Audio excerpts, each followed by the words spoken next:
પ્રભુ ઈસુ ખ્રિસ્તના નામમાં આપ સર્વને પ્રેમી સલામ. દેવ માટે અશક્ય શું છે?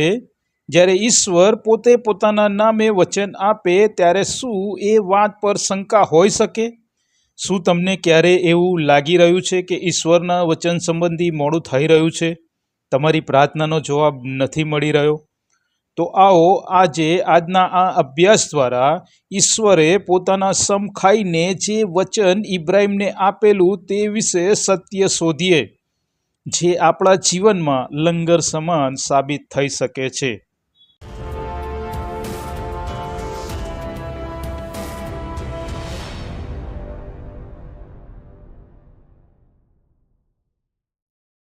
અગાઉ હિબ્રુ 6:7-12 આપણે જોયું, જમીન વરસાદ ગ્રહણ કરી તેના માલિકને માટે ફળ ઉપજાવે છે, તેમ વરસાદરૂપી વચનને ભૂમિરૂપી હૃદયમાં ગ્રહણ કરનાર વ્યક્તિ તેના માલિક એટલે કે ઈશ્વર માટે ફળ ઉપજાવનાર છે.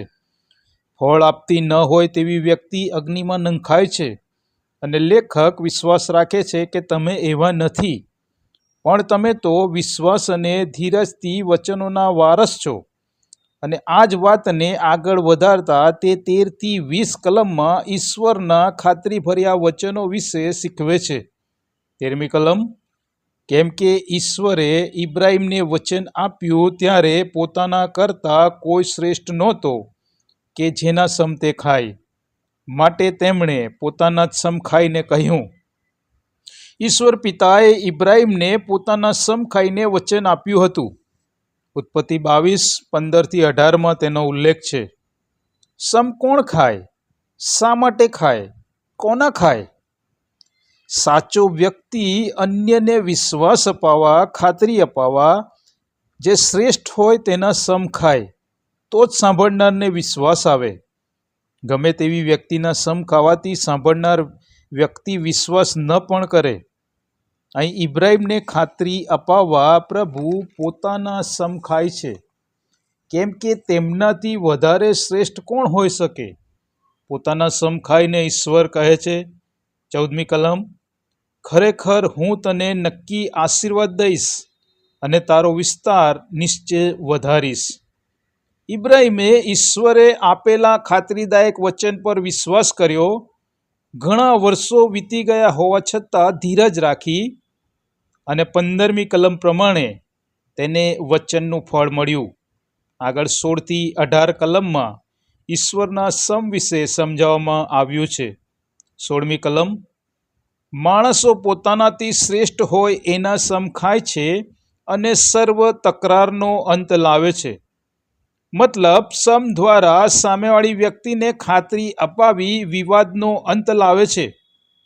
તે પ્રમાણે આગળ 17મી કલમ, ઈશ્વર પોતાના સંકલ્પની નિશ્ચયતા બતાવવા માટે વચનોના વારસોને બતાવવાની ઈચ્છા રાખીને સમ ખાઈને વચ્ચે પડ્યા. કેમ? વચનોના વારસને શું બતાવવાની ઈચ્છા હતી તેમની, જે 18મી કલમમાં જણાવ્યું છે. 18મી કલમ, એ વચન તથા સમ જેમાં ઈશ્વરથી જુઠ્ઠું બોલી શકાતું નથી એવી બે નિશ્ચળ વાતોથી આપણને એટલે આગળ મૂકેલી આશા પકડવા માટે, આશ્રયને માટે દોડનારાને ઘણું ઉત્તેજન મળે. જેઓ નિરાશ્રિત છે તેમના માટે, અને જેઓ આશા રાખે છે તેમના માટે પણ, એટલે કે બંને પ્રકારના લોકો એમને ઉત્તેજન મળે માટે ઈશ્વર બે નિશ્ચળ વાતો દ્વારા ઉત્તેજન પૂરું પાડે છે. પહેલી વાત, ઈશ્વરની સત્યતા, તે જુઠ્ઠું બોલી શકતા નથી. બીજી વાત, ઈશ્વરના પોતાના સમ, તે પોતાના નામના મહિમાને અર્થે વચન પૂરું કરે છે. શા માટે? તેમનો હેતુ પૂરો કરવા માટે. અહીં તેમનો હેતુ સ્પષ્ટ છે. ખ્રિસ્તમાં મૂકેલી આશા પકડવાને માટે, આશ્રયને માટે દોડનારને ઘણું ઉત્તેજન મળે. કઈ આશાને માટે?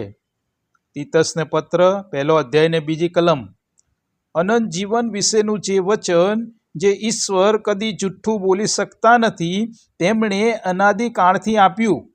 તે અનંત જીવનની આશામાં ઈશ્વરે પસંદ કરેલાઓને વિશ્વાસ દ્રઢ કરવાને માટે ઈશ્વર પોતાના જ સમખાઈને ખ્રિસ્ત ઈસુમાં આપણને અનંત જીવનની જે આશા છે તેમાં દ્રઢ રહેવાને ઉત્તેજન આપે છે. આગળ 19મી કલમ, તે આશા આપણા આત્માને માટે લંગર સરખી સ્થિર તથા અચળ અને પડદા પાછળના સ્થાનમાં પેસનારી છે. જેમ લંગર વહાણને સ્થિર રાખે છે, તેમ ખ્રિસ્તમાં મળેલી અનંત જીવનની આશા આપણા આત્માને સ્થિર રાખે છે. ગમે તેટલા પવન કે તોફાન હોય, લંગર વહાણને ડગવા દેતું નથી. તેમ આપણા જીવનમાં ગમે તેવા સંકટો આવે, ખ્રિસ્તમાં મળેલી અનંત જીવનની આશા આપણને સ્થિર રાખે છે, આપણને ડગવા દેતી નથી. અને તે પડદામાં પાછળના સ્થાનમાં પેસનારી છે. ત્યાં 20મી કલમ પ્રમાણે આપણા અગ્રેસર થઈને આપણા માટે પ્રથમ પ્રભુ ઈસુ ખ્રિસ્તે પ્રવેશ કર્યો. પડદા પાછળના સ્થાનમાં પ્રવેશવું એટલે પાપને કારણે માણસ અને ઈશ્વરનો સંબંધ તૂટ્યો હતો અને તેમની વચ્ચે જે પડદો હતો, જે માણસને ઈશ્વરથી જુદો પાડતો હતો, તે પડદા પાછળનો પ્રવેશ એટલે ઈશ્વર સાથે તૂટેલા સંબંધને ફરીથી જોડવો, જે પ્રભુ ઈસુ ખ્રિસ્તના બલિદાનથી શક્ય બન્યું. પડદા પાછળનો પ્રવેશ એટલે ઈશ્વરની સાથે અનંત જીવન મેળવવું.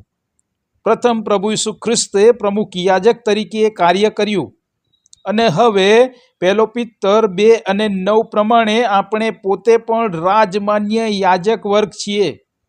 પડદા પાછળ પ્રવેશવાનો આપણને પણ હક છે.